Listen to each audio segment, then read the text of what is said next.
Mga boss, classic carbonara naman tayo. Napaka-basic nito. Ito ating mga kailangan. I-slice ko lang ating bacon or pancetta.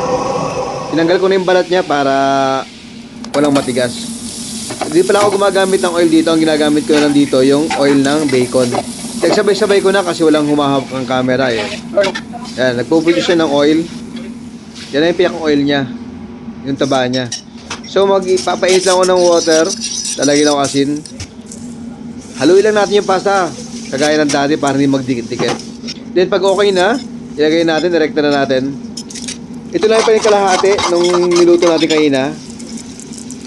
Then ilalagay natin yung egg yolk. Egg yolk lang gagamitin natin dito. Wala tayong gagamitin cream. Egg yolk lang. And parmesan cheese. Ito tinatawag na classic carbonara. Ito na ang ating result. Basic mga kumatik.